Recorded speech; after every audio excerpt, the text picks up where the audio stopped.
What's up? I hope having a great day today. Happy Monday.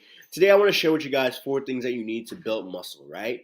And the reason why I want to share this with you guys is because when it comes to your weight loss journey, fitness journey, if you want to tone up, whatever you want to accomplish, it all comes down to building muscle. And the more muscle you have, the more energy you're going to burn. The more muscle you have, the more mobility you're going to have. The more muscle you have, the higher your performance in the gym is going to be. The more muscle you have, the more and more you can show up in your daily life, meaning play with your kids, have that event, go to that rec ball again. I don't know, go to that league, go anything that you want, right?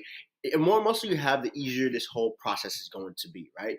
And the reason why, for me, muscle is such an important topic is I remember when I had my ACL injury about 4 years ago.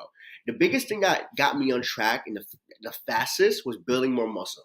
I'm sorry, it wasn't physical therapy. And I'm not bringing physical therapists down. No, it just wasn't physical therapy. Physical therapy caused me more pain than it caused me relief. I'm just being honest with you. Like, whenever they took my knee and pushed it back, like, so far, and they had me biting the towel, my brain was like, what the? So at the end of the day, what really helped me was focusing on building my hamstrings, building my glutes, building my TFL, building my quads. And once I built those muscles back up, that's when I was able to actually make some progress. But most importantly, I was actually able to get back into lifting weights, pushing myself in the gym, most importantly, doing the leg workouts I love doing without any knee pain. And that's the goal, is to be able to do things that you do on a daily basis without going, my knee. We don't want that anymore, all right?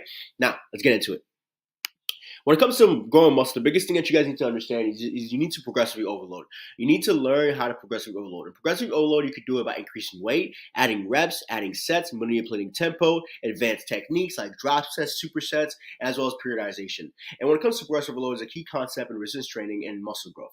It basically is a way of making sure that every week and every month you're progressing when it comes to the amount of weight that you're pushing, the amount of reps that you're giving, the amount of sets that you might be doing per exercise. Sometimes you might be doing 2 sets, and maybe doing 3 to 4 sets might be a little bit more beneficial for that specific muscle group. And I'll give you guys an example, right? So for me, I remember for the longest time I was trying to grow my chest, and my chest just was not growing. And the biggest thing that I changed to actually grow my chest, and this was about like 4 or 5 years ago, it was basically how I was doing my workouts for my chest exercises. Usually it would just be bench, dumbbell bench, incline bench, just going for reps, 5, 6 sets. And then I was like, yo, let's slow that down a little bit. I brought it back to 3 sets. And then I just focused on pushing a certain amount of weight for a certain amount of reps, and then focus on a slow tempo. And I promise you that gave me a lot more chest growth than just going heavy. Why? Because I actually started being intentional with my exercises, intentional with my reps, intentional with my sets. And when you're intentional with these things, that's when you can truly take your fitness level to the next level. All right? So the biggest thing that you need to focus on, number one, is progressive overload. Don't overcomplicate it. Don't confuse yourself with it. The biggest thing it is just increasing rate, adding certain reps, adding sets, manipulating your tempo, advanced techniques like drop sets and supersets, as well as periodization. If you do these things, you will be successful in your journey, right? And the thing is, again, don't overthink it. Don't overwhelm yourself thinking you have to be lifting 50s for just 3, 4 reps. No, it means, hey, do a weight that you can do for a certain amount of reps, get a good range of motion on it, meaning when I'm doing chest press, I'm not just pumping it like this. I'm coming all the way down, feeling that stretch, stretching those muscle fibers. So therefore, when I press out, I feel that engagement. Same thing with glutes, same thing with legs. You want to be able to put yourself in a position to where you can squat, sit into that squat, allow your glutes to engage in that squat. And as you come back up, that's when all those other muscle groups take over. So number one is progressive overload. Now let's go number 2. Eat enough protein. Fam, you need to be eating protein. If you're not eating protein, then what are you doing? I'm just being honest with you guys. If you're not eating protein and you want to tone up, you want to get stronger in the gym, every time you go to the gym and you're not eating enough protein, you're not making results. You're not going to see progress. And I'm just being 100% honest with you guys, right? Protein is there for muscle repair. It's there for your optimal intake. It's there for it's basically your main source of sustaining the muscle that you're trying to grow in the gym.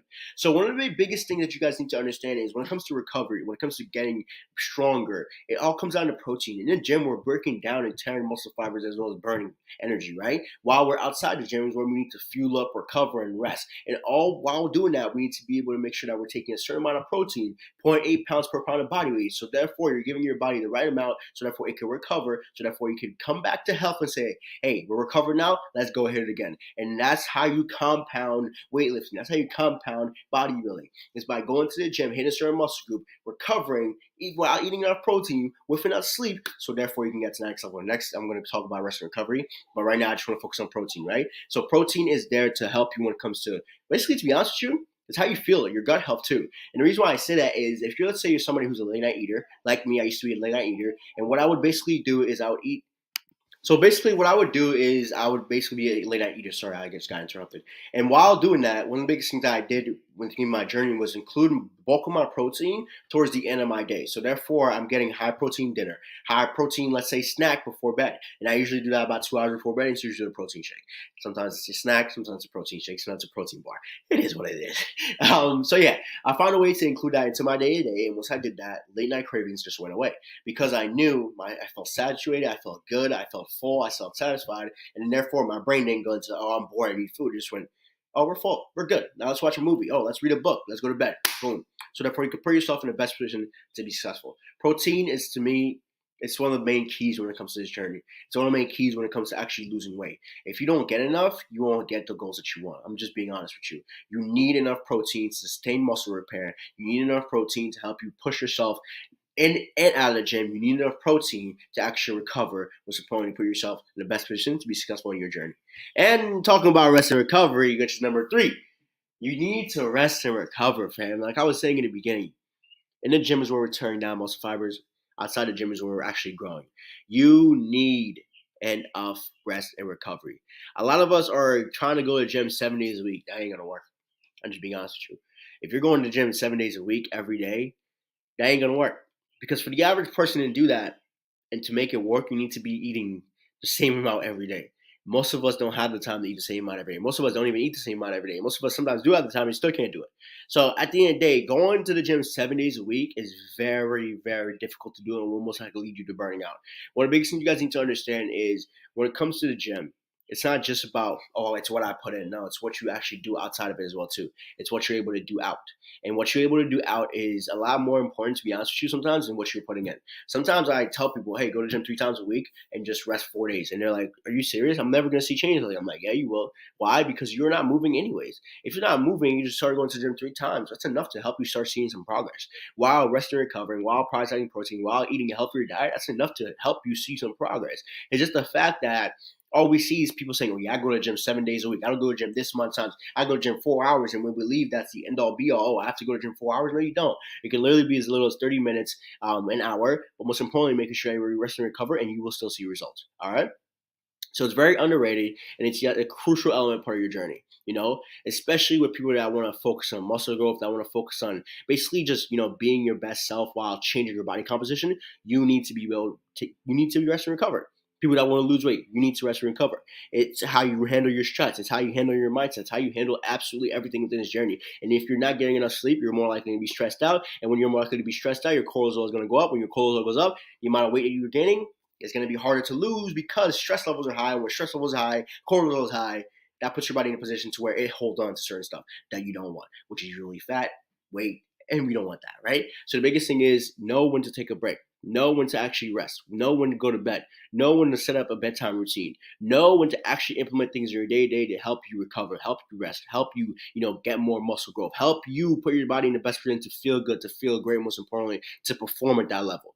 All right? So do not forget about rest, right? Because it's crucial for muscle growth and repair. It's crucial for injury prevention. It's crucial for hormone balance, but most importantly, it's crucial for your central nervous system recovery, and it's crucial for your mental well-being, which is probably the most important out of all that. You want to be mentally sound, you want to be mentally strong, and the only way you can do that is while resting and recovering at the same time. You need it, fam. Last but not least, consistency. Consistency plays a huge role in this journey. Without it, you will not succeed. And that's just being full honest. Without consistency, you will not succeed. And consistency is not 7 days straight, back to back. Consistency is, hey, 80% of the time I'm eating healthy, 20% of the time I'm enjoying myself. I'm going to the gym 4 times a week while resting 2 times a week. And the weekends I don't work out. That could be consistency. Consistency is, hey, when it comes to drinking, I'm not drinking every week. I'm not drinking every weekend anymore. What I'm doing is basically I'm drinking maybe as a Saturday, and usually I skip a week. So therefore I drink every other week, and it's just one Saturday. And therefore now I feel good doing that because A, I'm able to hang out with my friends, but also do things I love doing on my personal journey. That's consistency. Consistency forms the foundation of successful fitness journey, especially in muscle building. especially when it comes to achieving long-lasting results, especially when it comes to achieving and, let's say, reversing certain things that you might be struggling with, maybe type 2, especially when it comes to, let's say, your mental well-being. Consistency plays a major role, because the importance of consistency just goes far more than most people think it is. But people just think consistency is just going to help me lose more weight. No, consistency is going to help you become more motivated about this journey, because the more consistent you are, and the more that you show up, the more results that you show, the more likely you're going to be able to follow through, because you're like, damn, I feel amazing from doing this. Why am I not going to keep doing this? I'm going to keep doing this. And then therefore it becomes a repeated pattern, it becomes something that you just love doing, something that you just want to keep doing forever and ever and ever. As well as it helps you prevent setbacks. Why?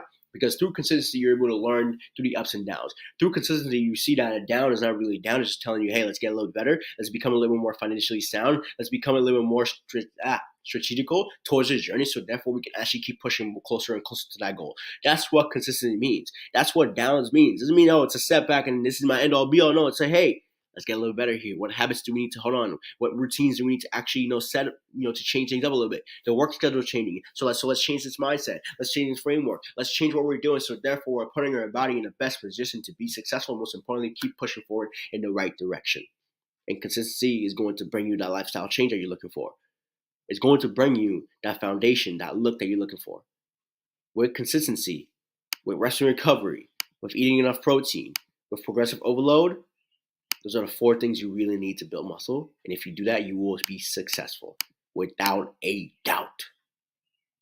All right? That being said, fam, thank you guys for watching this. Make sure you give me a follow on my Instagram at Carl_McGillFit, or on my Facebook at Carl McGill, or on my LinkedIn at Carl McGill. But yeah, with that being said, fam, hope you guys have a great day. Stay beautiful, stay blessed. Thank you for following me. Thank you for listening to me. If you watch this all the way through, I appreciate you. Have the best of your day. Stay beautiful, stay blessed. Catch you guys next time.